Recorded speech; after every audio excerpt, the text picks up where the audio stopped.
just like to welcome everyone here, and I'd also like to thank Wim Wenders so much for doing this. We're very honored to have him. I'm Catherine Williams, by the way, from the Center for Communication.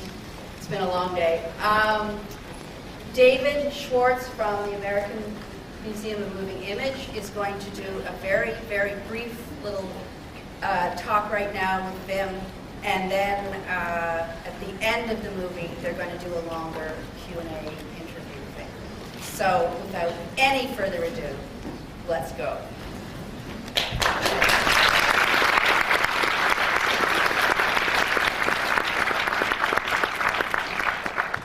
Okay, promise here we're going to keep it brief since we have a nice long evening in front of us. It's a great pleasure to introduce Wim Wenders, who is not only one of the great directors in world cinema of the last 25 years, and a hero, always been a hero of mine as a filmmaker, and he's somebody whose movies are very much about making images and creating images, and I think what goes along with that is that they're also about what it means to watch images and be a viewer, and I think that's why his movies strike a chord with so many people who like all of us here, who watch movies. So, just to tell you the format of the evening, there are two intermissions in the film. It's really, in the structure of this version of the film, it's really a trilogy of sorts, so it's in 3 parts. So we'll have 2 intermissions of about 10 minutes or so, and the film itself is 4 hours and 40 minutes long. And anybody who needs to run for the exits now, feel free. And then we will do a discussion after the film, a midnight chat with Wim Wenders. So without further ado, please welcome Wim Wenders.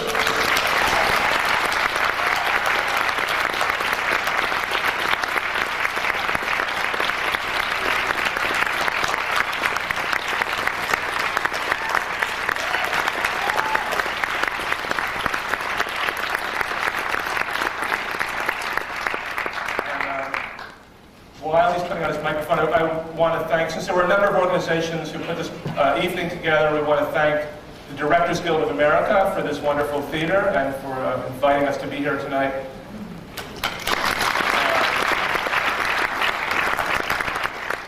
Nibblebox, the new organization, which put together a whole weekend of programs that Wim was involved with, which is why he's in town this weekend, and the Center for Communication and the museum.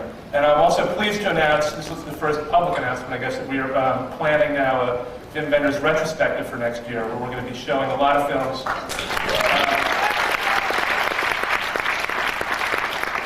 A lot of great titles that have simply been unavailable in good prints for many years. So, thank you. And we're going to, really all we wanted to do before we see the film is tell you a little bit about what it is that we're seeing. So what can you tell us about the version that we're seeing? And this is the first showing ever on the East Coast in the United States of this film. Yes, indeed. Can you hear me? Yeah. Yeah? I can hear it. You're in for a long night. I hope your babysitter knows what you're doing. And if we ever get to talk again, it'll be after midnight, I think. I'll be here if you're here. You see the film in 3 parts. And there's 10, 15-minute breaks for all sorts of human needs in between. And I hope I see some of you at the end.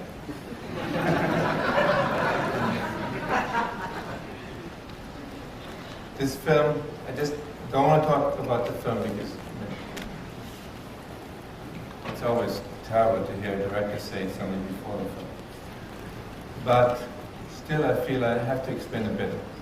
Because the film was really a very epic enterprise. It took 10 years to put it together. And I was so much looking forward to showing you my hero, Peter Carey, who actually managed to put all these ideas into one script. And he was going to come, and he lives here in New York, but he's on a book reading tour, and tonight he had an engagement, so he couldn't come. And it took it took me years to convince Peter to write the script. And he actually managed to put it into something that looked like it might fit into 3 hours, which I believed myself. And then the film was shot in 10 countries and 4 continents, and it dawned on me as we were going ahead, and as I came up with a couple of new scenes in between, that it was not going to fit. Unfortunately, I had signed contracts to release the film under 3 hours. And after editing for a few months, I started to talk with the distributors and try to convince them to understand that the film and the thing that we had done would not fit in it. And they didn't believe me and insisted that I would come in under 3 hours. So after 6 months into the editing, my editor and myself were very, very happy with the film when it was 4 hours and 40 minutes long. And we said, this is really the film that the two of us wanted to make. So we stopped and recorded the state of the film. And afterwards, did the inevitable, we kept cutting. And as far as the American release is concerned, to more or less the half, which was 2 hours and 28 minutes, which in my book was the Reader's Digest of the film. But we had to release it, and that's the way you all know the film. When the film did come out, I was pretty unhappy, as you might imagine, because it was a Reader's Digest. And I felt towards all the actors who had gone on this epic enterprise with you and who had shot with us for 1 whole year. And I felt towards the musicians who had given me this fabulous music that I did owe it to finish the real version of the film. And I can say it now because it's 10 years later, the producers don't care anymore. I played a very dirty trick on them because and I recommend it to any filmmaker in here who has my problem. When it came to releasing it in under 3 hours, and it was released in Europe at 2:45 and here at 2:28, we did not cut the negative, which they didn't know. We made duplicates of all the scenes that had to appear in the Reader's Digest, a dupe positive. We cut that duplicate positive, and we delivered perfect internegatives to all the distributors and the producers, and they never realized we never cut the negative. So my editor and I, after the film, went back and produced on our own the long version, which you're going to see tonight, which is actually the original negative. And it looks much better than the film ever looked. And I don't know, nobody can sue me anymore.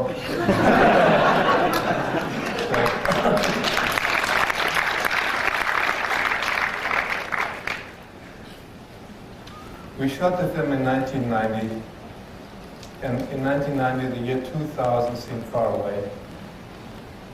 The film ends, as you noticed, in 2001, which is sort of funny, because this is when I actually finally get to show it.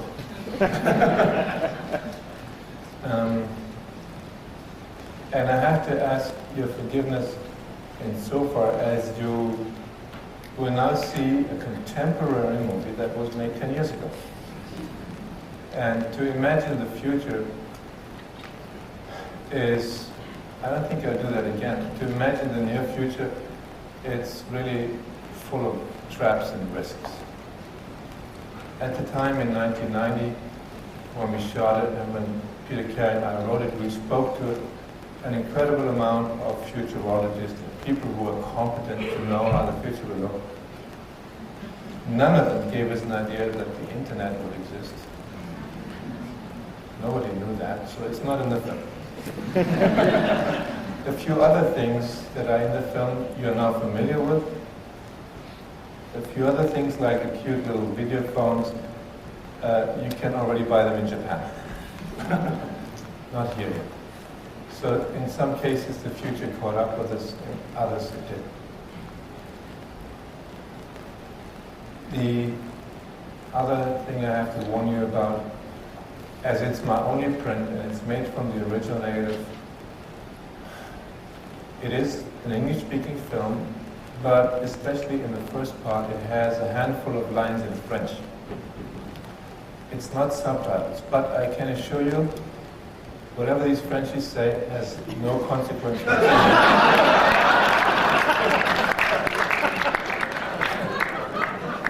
As usual, it doesn't matter. So just forgive us for not supplying those subtitles. It's just 10 lines all over the film. In the end, one more time, it's Jean Moreau was 2 lines there. And she actually says something beautiful, but forgive me, somebody who speaks French might whisper it to their neighbors. It's not much, it's just a handful of lines and we don't have subtitles. And that's all I want to say. We will see you in 5 hours. Thanks.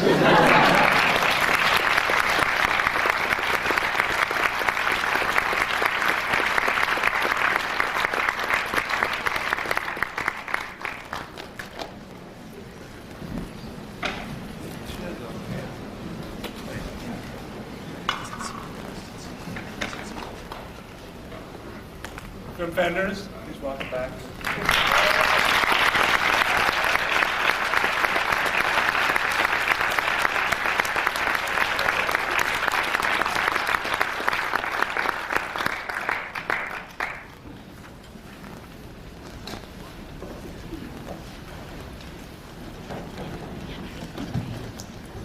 Yeah, you should absolutely feel to leave, huh?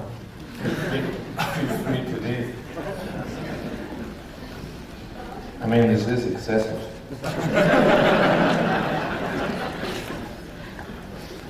Did you really think at the time that the Rolling Stones would give their last concert? 2009. It seemed a good joke in 1990. It's a better joke. Some jokes get better, huh? Most jokes don't. Tell us a bit about the process. I mean, this was made over a long period, bracketing production of Wings of Desire, I guess. So could you talk about were these really made? It filmed in 3 entirely separate parts over how many years? Well, the film was shot inside 1 year in 1990. It went over an entire year, although we only shot 110 days, but it went until we had everything shot. It took a year. And we didn't shoot anything in between. But I started working on this film in 1978 when I first came to Australia. And it was the encounter with the Aboriginals that really started it. The basic idea of the laboratory and the guy who would try to make his blind wife see at a time when there was a world catastrophe.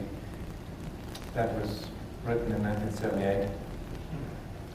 But I got sidetracked because I remember I got a telegram.